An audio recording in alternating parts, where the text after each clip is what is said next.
Ingresando a lo que es la etapa 2 del sistema de gestión de la energía, en esta etapa lo que se pretende realizar es evaluar el desempeño energético. Y habíamos comentado que esta parte del desempeño energético involucraba todo lo relacionado con cómo se usa la energía, de qué manera o de qué forma se consume la energía, ¿sí? Y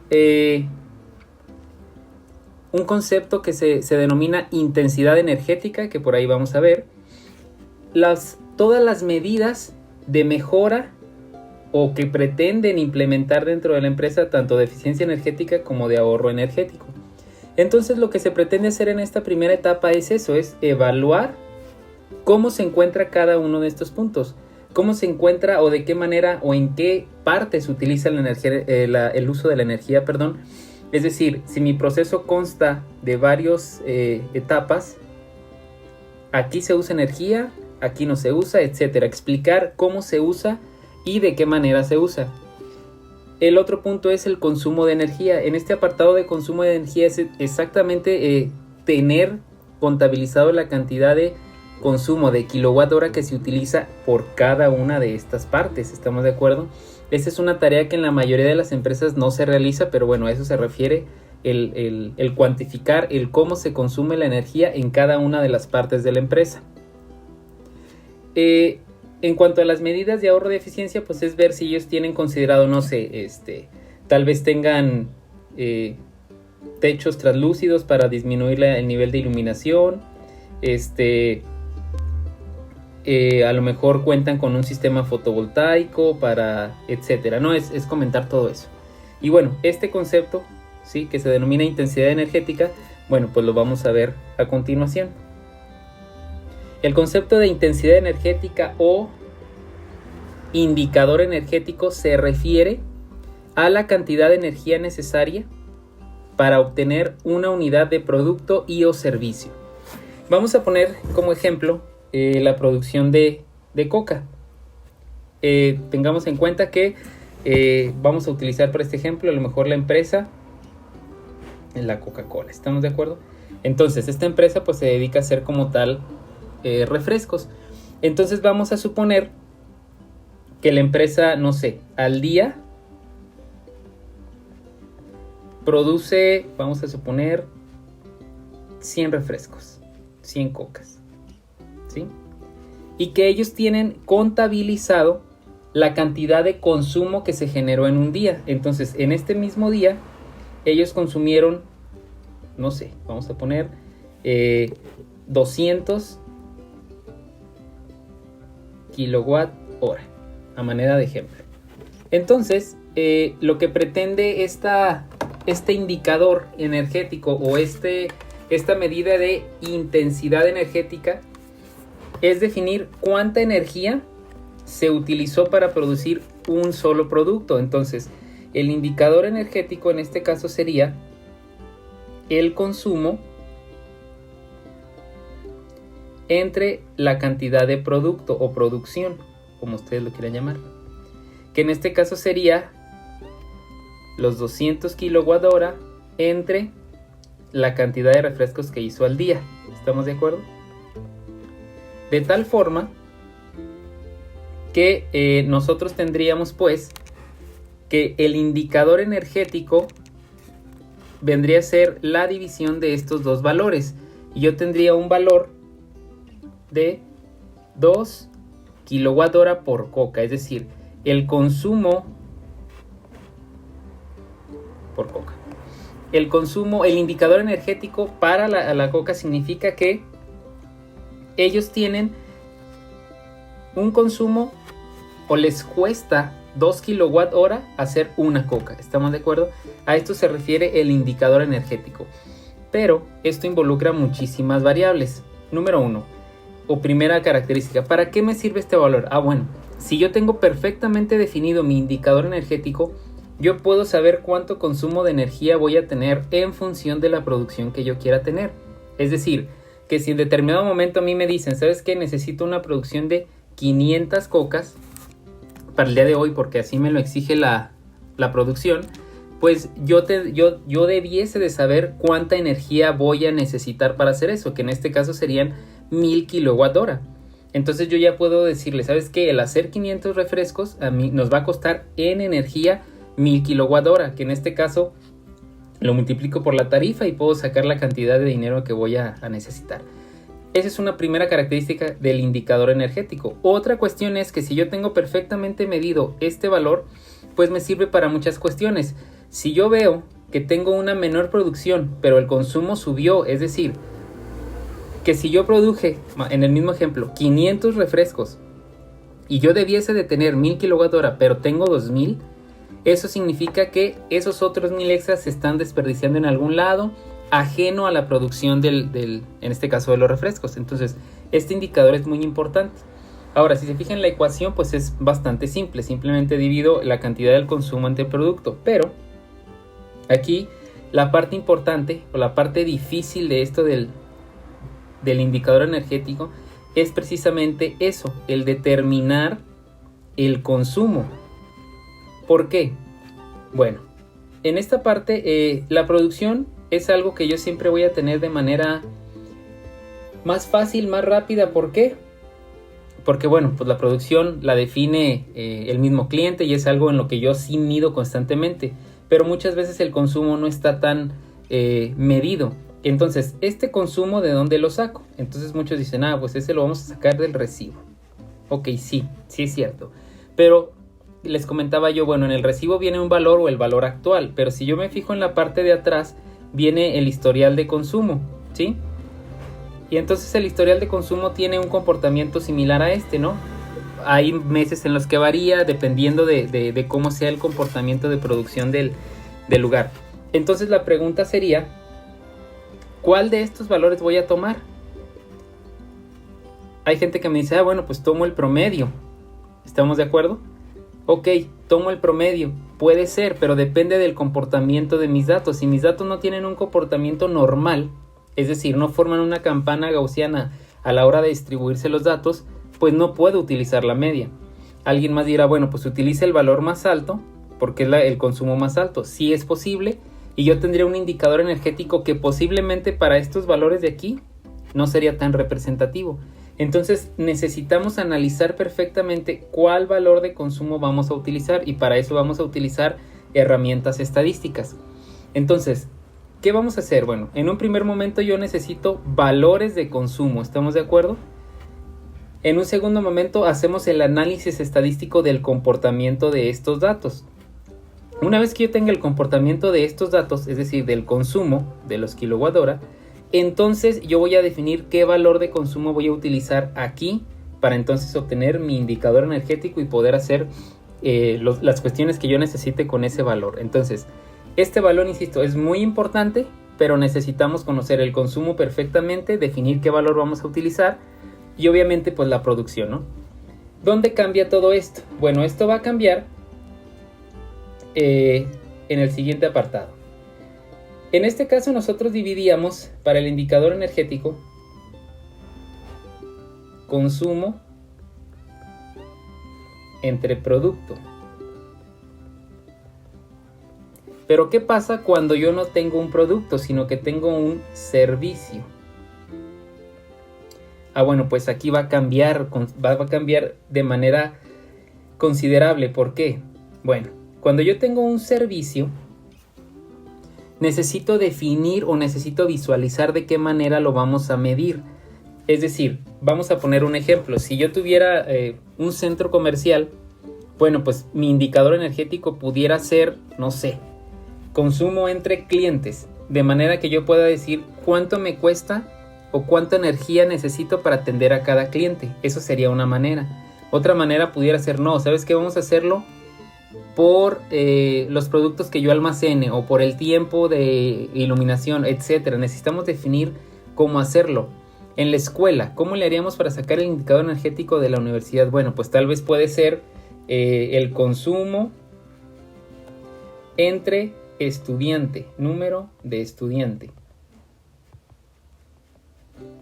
Y entonces yo sacar cuántos kWh me cuesta cada estudiante. Pero este valor en el caso de la universidad, pues varía cada cuatrimestre.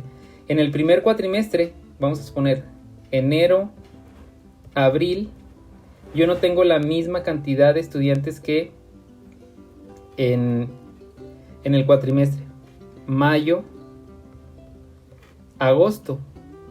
¿Por qué? Porque tengo estadías, tengo etcétera. Y en este cuatrimestre, septiembre, diciembre, posiblemente es cuando yo tenga mayor cantidad de estudiantes porque es el nuevo ingreso.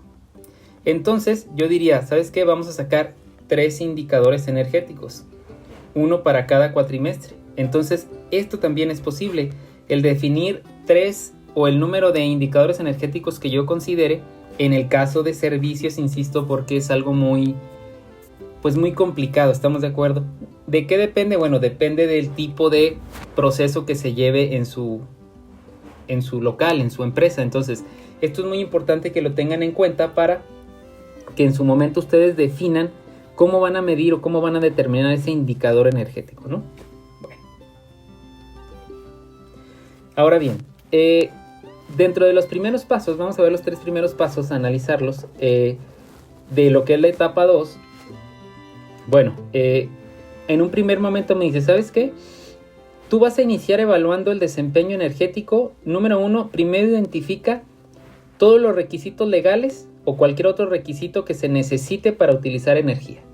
Vamos a suponer requisitos legales. Bueno, pues hay una ley que me indica que el factor de potencia tiene que estar en 0.9. Ok, entonces eso sería un primer requisito y hay que tenerlo perfectamente claro. Bueno, hay una nueva cosa que se llama código de red. Hay que ver si mi sistema eléctrico entra dentro de las especificaciones que pide código de red. Ok, ese es otro. Hay que ver qué dice la NOM 001 y ver si aplica. Pues hay que tenerlo claro. Entonces, lo primero es identificar cualquier requisito legal que yo tenga o cualquier requisito que la empresa tenga ya está importante. Ahora bien, ¿qué otro apartado? Bueno, necesitamos analizar presentes y pasados que nosotros tengamos. ¿Estamos de acuerdo? Entonces, esto de analizar los consumos significa que yo debo de tener o se debiese de tener un historial de los consumos, y eso no puede pasar la mayoría de las veces. No todas las empresas llevan un historial de cuántos son sus consumos por sección o por área. Es decir, si mi empresa consta de 5 secciones, no puedo, la mayoría de las empresas no tienen medido la cantidad de kilowatt que tienen en cada una de esas secciones. Ellos tienen el consumo total porque viene en el recibo. Entonces aquí se refiere a que es necesario tener o analizar, bueno, en un primer momento tener todos esos consumos, ¿no?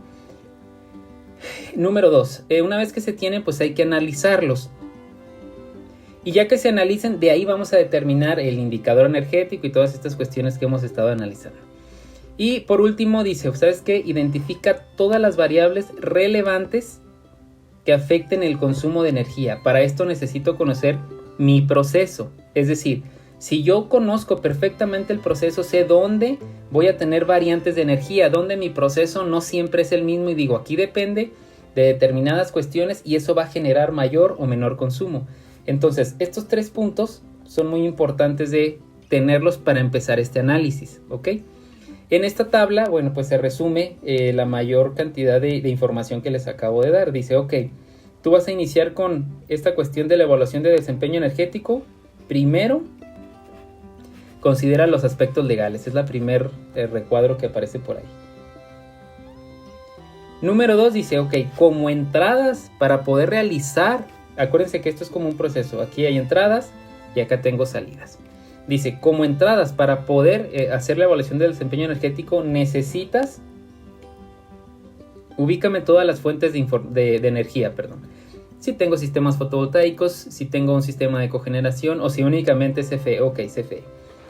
Identifícame los usos de energía, que es toda esta cuestión que les digo de definir cuánta cantidad de energía tengo en cada proceso. Es decir, del 100% de energía que yo uso, en la primera etapa se va el 50%, en la segunda etapa un 20% y en la tercera etapa, etcétera, ¿no? Y los consumos de energía por área. Hay que saber exactamente cuánta energía se consume. Entonces, en este apartado se lleva bastante tiempo. Antes de iniciar ya con la implementación del diseño, la implementación del sistema de gestión, pues se lleva un rato considerable en primero obtener esa información. Si no se tiene la información, pues no podemos avanzar. Una vez que yo tenga la información, ahora sí dice, bueno, ¿sabes qué? Ya tienes la información. Ahora vamos a analizar esa información. Número 1, analízame los datos energéticos. ¿Cómo? A través de estadística, a través de una serie de cosas, ¿no? Y determina los usos significativos de energía. ¿Dónde se utiliza más energía? En función del análisis que acabo de hacer. Ok, ya que tengo yo perfectamente analizado esos datos y tengo identificados dónde se utiliza más energía, entonces sí paso a determinar, número 1, mi línea base energética, que veremos más adelante. Línea base energética. Número 2, indicador energético, que lo acabamos de analizar. Y de ahí van a salir objetivos, metas y planes de acción. Objetivos, metas y planes de acción. Entonces, ¿de dónde voy a empezar yo a poder plantear objetivos? Bueno, pues de todo un análisis de información que tengo atrás, ¿estamos de acuerdo? Entonces, si yo pretendo o si yo llego a una empresa y digo, ¿sabes qué? Quiero poner esto, eso sería un objetivo, pero no tengo analizado nada de lo que está acá atrás, ¿estamos de acuerdo? Entonces, un sistema de gestión de la energía parte o la gran parte complicada de hacerlo es esta cuestión de aquí, el tener toda esta información que está aquí. Número 1, tener esta información. Número 2, analizarla. Y número 3, ya paso a la implementación o al diseño de todas las cuestiones, ¿no? Entonces, ¿qué analizaremos nosotros? Pues primero esto que está aquí, ¿sí? Ahora, algo o una parte de la información que se está requiriendo aquí nos la entrega el diagnóstico energético. El diagnóstico energético me entrega algo de la información, pero en el presente, ¿sí? Es decir, yo voy a la empresa, hago mi diagnóstico energético y me entrega información en el presente sobre fuentes de energía, sobre uso de la energía y sobre consumos. Pero necesito también la información del pasado. ¿Por qué? Porque esa información del pasado lo que me va a brindar es una visión más amplia del comportamiento de mi consumo. Entonces es muy importante tener toda esa información a la mano. ¿Estamos? Ok. Y bueno, ¿qué es lo que nos va a pedir estos pasos de la etapa número 2? En la etapa número 2 hay 6 pasos. Entonces, ¿qué es lo que nos va a pedir cada uno de estos pasos? Pues la información que vimos en el recuadro anterior. Entonces, el primer paso dice, ¿sabes qué? Primero, identifícame todos los requisitos legales que tienes que considerar, que es esta parte que le decía, leyes, etcétera, ¿no? Número 2, recopila datos sobre usos y consumos. Esto es lo más complicado.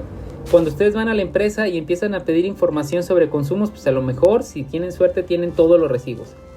Pero casi ninguna empresa tiene contabilizados el consumo por área. Es decir, ellos saben que consumen, no sé, determinados kilowatt hora. Pero si les preguntan, ok, de estos 1000 kilowatt hora, ¿cuánto consume cada sección, cada parte de tu proceso? No, pues eso no lo tengo. Eso hay que hacerlo y no hay otra manera de hacerlo más que, número 1, con un censo de cargas perfectamente bien hecho, o número 2, midiendo. Pero entonces pasaría a una cuestión de cuánto tiempo medir. Entonces eso depende del proceso. Yo puedo decir, ¿sabes qué? Mido una semana. Sí, si tu proceso no cambia en una semana y siempre es lo mismo y etcétera, pues a lo mejor se puede. Un mes, pues depende, estamos de acuerdo. En la universidad, ¿cómo lo haría? Pues yo tendría que medir de perdido un mes por cada uno de los periodos que les comenté. Un mes en el primer cuatrimestre, un mes en el siguiente y otro mes en el siguiente, y tal vez puedo sacar datos así, ¿no? Entonces, insisto, depende. ¿Qué voy a medir? Pues básicamente consumos, pero de ahí en fuera puedo medir las demás variables eléctricas, ¿no? Comportamientos de voltaje, corrientes, frecuencias, factor de, etcétera, ¿no? Ya dependerá de cada proceso. Una vez que tengamos medidos estos datos, que es la parte más, insisto, más compleja, ¿qué es lo que sigue? Bueno, sigue definir los usos significativos de la energía, que a eso se le llama USEN. ¿Qué son los USEN? Los usos significativos de energía. Ahora sí, puedo tener una gráfica, como les comentaba, a lo mejor un diagramita, donde yo digo, ¿sabes qué? Mi proceso consta, no sé, de 4 etapas. hasta que yo tengo el producto final. Aquí entra el producto y entonces aquí es la etapa 1, la 2, la 3, la 4. Del 100% de mi consumo, vamos a suponer que el consumo son 1000 kWh al día, al mes, a lo que ustedes quieran. Ya una vez que yo tengo definido este punto, yo soy capaz de decir, aquí se me va el 30%. Aquí, no sé, se me va el 50%. Aquí se me va el 10%. Y aquí se me va otro 10. O puedo decir, ¿sabes qué? Aquí se me va 5. Y el otro 5 que falta, pues se utiliza para procesos externos que no necesariamente forman parte de la producción. No sé, iluminación, oficinas, lo que ustedes quieran, ¿no? El tener estos datos me facilita muchísimo el determinar dónde debo de atacar. ¿Estamos de acuerdo? Pero ese es el problema, que la mayoría de las empresas no tienen contabilizado esto. Entonces es una parte que nosotros tenemos que hacer. Entonces, en esta etapa 2 se lleva bastante tiempo, pero es la más importante, porque si yo tengo definida toda esta información, puedo plantear objetivos y metas alcanzables y con esto diseñar planes de acción, y de ahí en fuera pues es implementarlos. Entonces, hasta este punto, lo que vamos a analizar durante las clases con algunos ejemplos que yo les voy a entregar ya realizados, o bases de datos de procesos o de consumos que ya se tienen, vamos a analizar estos dos puntos que están aquí, ¿sí? Estos requisitos legales, pues ustedes los tendrán que identificar. Algunos ya lo saben en función de todo lo que ustedes han visto a lo largo de los cuatrimestres. Pero bueno, a esto se refiere esta etapa 2.